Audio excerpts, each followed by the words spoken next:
પાલનપુર પંથકની સગીરા પર દુષ્કર્મ ગુજારનાર આરોપીને સેશન્સ કોર્ટે 20 વર્ષની સજા ફટકારી છે, જેમાં 2023માં આરોપીએ 9 વર્ષની સગીરા પર દુષ્કર્મ ગુજાર્યું હતું ને પાલનપુર તાલુકા પોલીસ મથકે અમીરગઢ તાલુકાના રાવતા ખોખરિયા નામના શખ્સ સામે ફરિયાદ નોંધાવી હતી।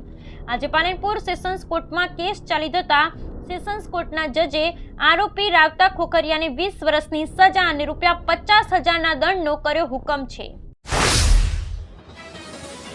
તાલુકાના જીરડા નજીક ડીસા તરફથી આવી રહેલા ટ્રેલરે આગળ જઈ રહેલી કારને ટક્કર મારી હતી। અકસ્માતમાં કારમાં સવાર પરિવારનો બચાવ થયો હતો। જીરડા હાઈવેથી 2 કિલોમીટર સુધી ટ્રાફિક ચક્કાજામ રહેતા પોલીસ કલાકો સુધી ન ફરકતા વાહન ચાલકોમાં રોષ ફેલાયો હતો।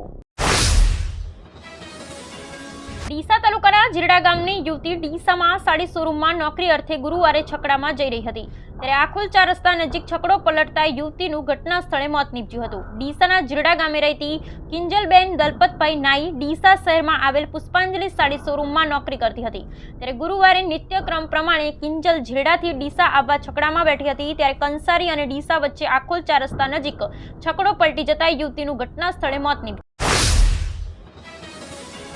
થરાદ તાલુકાના મિયાલ ગામે યુજીવીસીએલ ફીડર આવેલું છે, પરંતુ ખેડૂતોને શિયાળુ સિઝનમાં સિંચાઈ માટે વીજ પાવર આપવા માટે કર્મચારી તેમજ અધિકારી મનમાની કરી રહ્યા હોવાના ખેડૂતો આક્ષેપ કરી રહ્યા છે।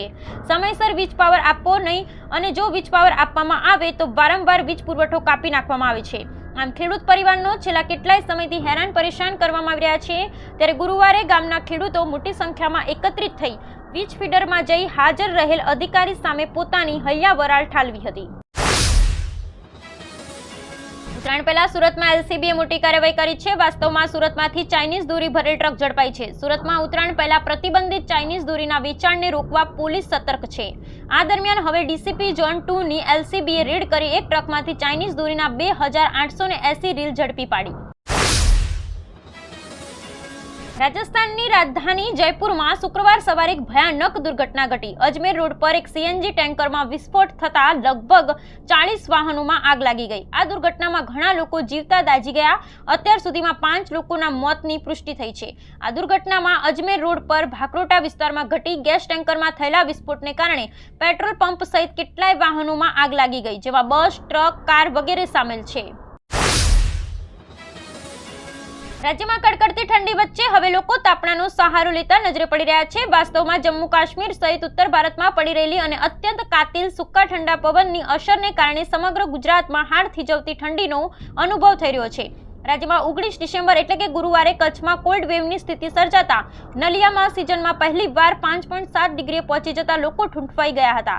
આ ઉપરાંત રાજ્યના વિવિધ શહેરમાં ઠંડી ઘટી હતી। આ સાથે અનેક વિસ્તારમાં ઠંડીથી બચવા લોકોએ તાપણાનો સહારો લીધો હતો।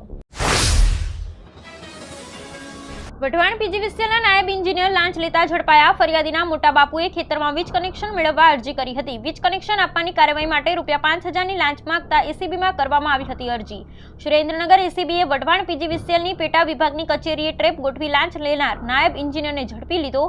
પરેશકુમાર વિઠ્ઠલદાસ પંચાલ વર્ગ 1ના કર્મચારી સામે એસીબીએ નોંધાવી ફરિયાદ। રાજકોટ ઇન્ટરનેશનલ એરપોર્ટ પરથી વિન્ટર શેડ્યુલમાં આગામી તારીખ 26થી હૈદરાબાદ ફ્લાઇટના આવાગમનમાં મોટો ફેરફાર થનાર છે। હાલના દિવસોમાં સપ્તાહમાં 4 દિવસ ઉડતી હૈદરાબાદની ફ્લાઇટ આગામી તારીખ 26થી ડેઇલી ઉડાન ભરનાર છે તેવું જાણવા મળી રહ્યું છે।